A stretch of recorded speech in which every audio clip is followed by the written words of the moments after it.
Imagine working 4 months every year, not for yourself, not for your family, but just to pay taxes.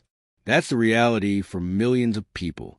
You work all year, you earn your salary, and before that money even reaches your bank account, the government already took a large piece. Now here's the strange part. Some billionaires increase their wealth by billions of dollars a year and still pay less tax than you, the average worker. How is that possible? Are they cheating the system? Not exactly. They're simply playing a different financial game with completely different rules. And the strategy they use has a name. Buy, borrow, die. Today, we're going to break down how the system works, why it allows the wealthy to dramatically reduce taxes, and how the core ideas behind it can change the way you think about building wealth. Because once you understand this strategy, you stop thinking like a worker and start thinking like an owner. Picture this. It's a quiet evening during tax season. You're sitting at the kitchen table, scrolling through your tax documents, numbers, forms, deductions, line after line of them. Then it hits you. You add everything up and realize something uncomfortable. You worked hard for the entire year. Long hours, early mornings, stressful deadlines, maybe even weekends that should have been spent relaxing with family. But when you look at the numbers closely, you see the reality. A huge portion of what you earn never actually belonged to you. Federal taxes took their share. State taxes took theirs. Payroll taxes quietly chipped away at the rest. Before the money even touched your bank account, a large percentage was already gone. In a strange way, it almost feels like you spent 3 or 4 months of the year working just to pay taxes. And that's the nature of earned income. You trade your time for money, and that money is taxed immediately, automatically, relentlessly. This system has a name many financial experts use: the W-2 trap. It's not illegal. It's not some secret conspiracy. It's simply the structure of how income works. But here's where things start to get interesting. Because while most people are trying to build wealth through salaries, the wealthy are playing a completely different game. They are not focused on earning more income. They're focused on owning assets. And once you understand that difference, the entire system starts to look very different. Which brings us to the first part of the strategy. The first step of the strategy is surprisingly simple. It's called buy. Buy assets. Not things that look impressive. Not things that lose value the moment you buy them. Assets. The wealthy think about money very differently than most people. While the average person focuses on earning a bigger paycheck, wealthy individuals focus on owning things that grow over time. Things like stocks, real estate, businesses, investment funds. These assets quietly work in the background, increasing in value year after year. And here's the key detail that most people never realize. When one of these assets increases in value, you don't immediately owe taxes on that growth. At least not yet. Let's say you buy a stock for $100. Over time, that stock grows to $1,000. On paper, you made a $900 profit, but the government doesn't tax that profit until you sell the stock. That $900 gain is called an unrealized gain.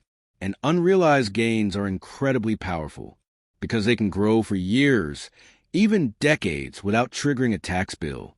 Imagine owning assets that increase in value every single year while the IRS can't touch that growth. This is exactly why you sometimes see headlines about billionaires whose wealth increased by billions of dollars in a single year, yet they report very little taxable income. Their wealth isn't sitting in a paycheck. It's locked inside assets that continue to grow. And here's the crucial part of the strategy. Wealthy investors usually don't sell those assets because the moment they sell, the tax bill arrives. So instead of selling their assets to get cash, they do something much smarter. They move to the second phase of the strategy. And this is where things start to get really interesting because instead of selling, they borrow. This is where the strategy starts to flip everything you've been taught about money. Most of us grow up hearing the same advice over and over again. Debt is dangerous. Avoid borrowing. Pay everything off as quickly as possible. And for everyday consumer debt, like credit cards or expensive car loans, that advice is actually pretty good. But Wealthy investors use debt in a completely different way. For them, debt isn't a burden. It's a financial tool. Let's imagine someone who owns a $10 million investment portfolio filled with stocks and other assets. Now, suppose they want $1 million in cash to buy a house, invest in a business, or fund their lifestyle. Most people would assume they have to sell their investments to get that money. But selling creates a problem. The moment you sell an asset that has grown in value, you trigger taxes. So instead of selling, wealthy investors do something smarter. They go to a bank. They show the bank their $10 million portfolio, and they borrow money against those assets. Because the portfolio acts as collateral, the bank is usually comfortable offering a loan. This is called a securities-backed loan. Now here's the fascinating part. Loan money is not considered taxable income. If a bank lends someone $1 million, the IRS does not treat that as earnings. So wealthy investors can access huge amounts of cash without selling assets and without triggering taxes. Meanwhile, their investments stay in the market, still growing. If their portfolio grows at 8% per year, while the loan costs only 3% or 4% interest, their wealth can still increase faster than the cost of borrowing. Their assets continue compounding. Their tax bill stays low, and they maintain access to cash. But this raises one big question. If they keep borrowing and never sell their assets, what happens to the debt in the long run? That's where the final step of the strategy comes in. Now we arrive at the final part of the strategy. It's called DIE. And yes, the name sounds a little dramatic, but this step explains one of the most powerful features hidden inside the tax code. When someone passes away, the assets they own, stocks, real estate, businesses, can be passed down to their heirs. And when that transfer happens, something important occurs under current tax law called a step-up in basis. To understand why this matters, imagine a simple example. Let's say someone bought a stock decades ago for just $10 per share. Over time, the company grows, the market expands, and that stock is now worth $500 per share. That means there's a $490 gain sitting inside that investment. If the owner sold the stock while they were alive, that gain would normally trigger capital gains taxes. But when the asset is passed to an heir through inheritance, the rules change. The cost basis resets to the current market value. So instead of inheriting the stock with a $10 purchase price, the heir receives it as if it was purchased for $500. In other words, all the old capital gains that built up over the decades effectively disappear for tax purposes. If the heir decides to sell the stock right away at $500, there may be little or no taxable gain at all. This is how large fortunes can move from one generation to the next while dramatically reducing the tax impact. And this completes the cycle. Buy assets that grow, borrow against them instead of selling, and eventually let inheritance rules reset the tax burden. Buy, borrow, and die. But here's the question that really matters. What does this strategy mean for someone who is not a billionaire? Because while most people can't replicate this system at massive scale, the principles behind it can still change how you build wealth. Now, at this point, you might be thinking, okay, that's interesting, but that sounds like something billionaires do. What does that have to do with me? And that's a fair question. Most people can't walk into a bank tomorrow and borrow millions of dollars against a massive stock portfolio. But here's the thing. The real lesson in this strategy isn't the scale. It's the mindset behind it. Because the wealthy approach money in a fundamentally different way than most people.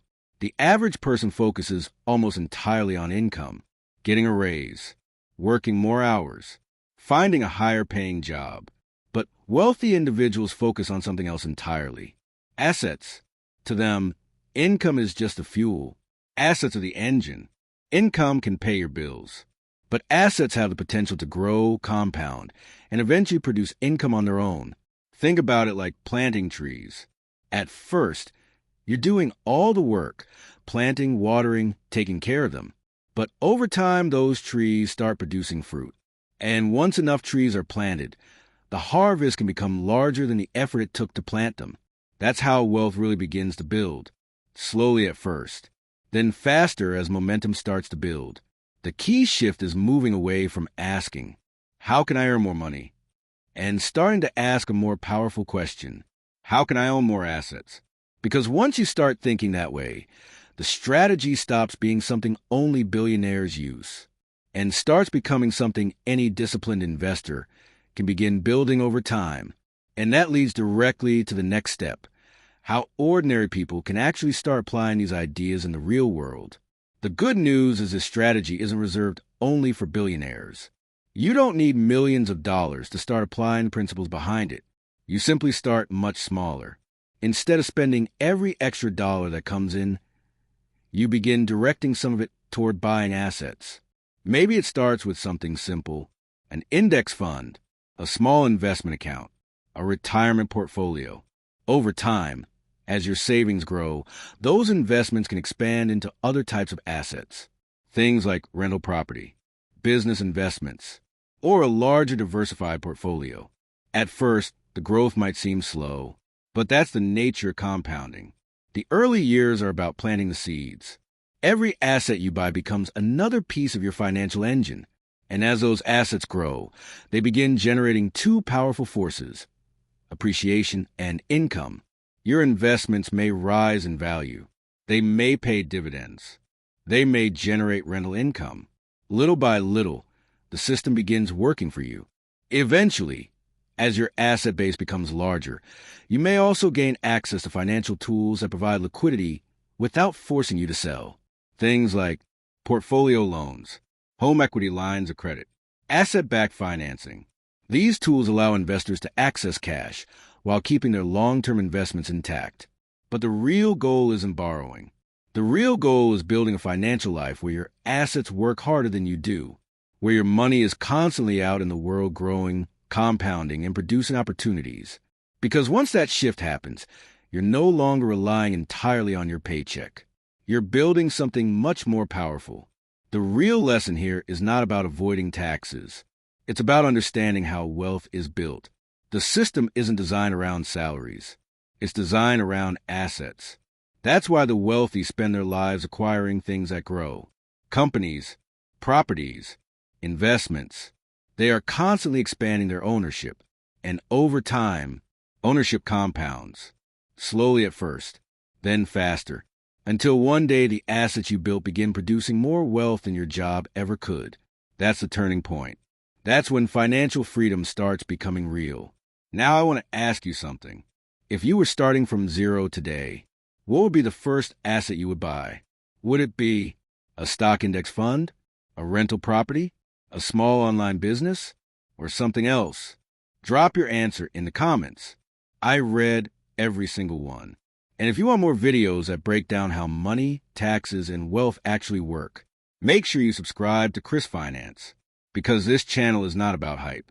It's about understanding the financial system so you can make smarter decisions with your money. And remember, the biggest financial shift you can make is moving from working for money to owning the things that make money. I'll see you in the next video.